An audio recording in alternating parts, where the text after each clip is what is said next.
এই জঙ্গলের অনেক আশ্চর্য গল্প আছে, কিন্তু এক সাহসী ছেলের গল্প আজ শোনাবো। তার নাম হলো মোগলি।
তোমার মতো ক্যাবলা নেকড়ে কখনো দেখিনি।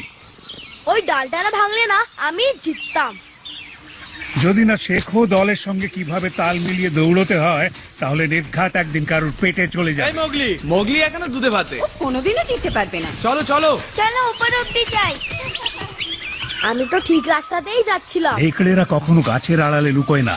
আমি চেষ্টা করেছিলাম বাগিরা, কিন্তু গাছের ডালটাই যে ভেঙে গেল। ওটা একটা মরা গাছ ছিল। আমি কি করে জানবো যে গাছটা মরা ছিল? দেখোনি, গাছটার গা বেয়ে একটা লতানো গাছ ছিল। এসব গাছ হয় মরে গেছে, না হয় মরে যাবে। নেকড়েদের এগুলো জানতেই হয়। হ্যাঁ, ডালটা যদি না ভাঙতো তাহলে আমি জিততাম। মানছি জন্মগতভাবে তুমি নেকড়ে নও, কিন্তু হাবভাবে তো দেখাতে পারো। বহু বছর আগে এই জঙ্গলে আমি যখন ওকে কুড়িয়ে পাই, ও তখন একেবারে দুধের শিশু। চলো হরিণের পেছনে যাই।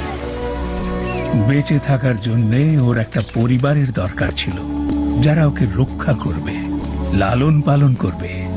তাই আমি ওকে নেকড়েদের হাতে সঁপে দিই। সবাই একজোট হও বন্ধুরা।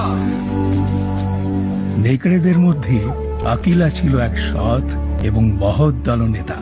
বহু বছর ধরে ওই মোগলিকে ওদের পরিবারের সঙ্গে রেখেছে। সমস্যাটা হলো এই যে নেকড়ে শাবকেরা চোখের নিমেষে বেড়ে উঠছিল, কিন্তু মোগলির পরিণত হওয়ার কোনো লক্ষণই দেখা যাচ্ছিল না। মোগলি আমাকে কোলে তোলো। আগে আমাকে। এখন না। রকসাই ওকে বড় করে তুলছিল। মা বলতে মোগলি শুধু ওকেই বুঝতো। এসো না খেলি। আমার খেলতে ভাল লাগছে না। তুমি তো আমার দাদা, খেলতেই হবে তোমায়। চলো না ইঁদুর ধরা যাক। কেমন হলো আজকে? আমি আজও পারিনি। মন খারাপ করো না সোনা, তুমি ঠিক শিখে যাবে। সবাই আইনটা একবার বলো দেখি। জঙ্গলের আইন হলো আকাশের মতো অবিনশ্বর এবং সত্য। যে করবে মান্য তার হবে অগ্রগতি, যে করবে অমান্য তার হবে দুর্গতি। গাছের কেউ আঁকড়ে থাকে যেমন লতা, তেমন জঙ্গলে ছেয়ে থাকে আইনের কথা। নেকড়েরা জানে একতাই বল, নেকড়েদের শক্তি হলো নেকড়েদের দল।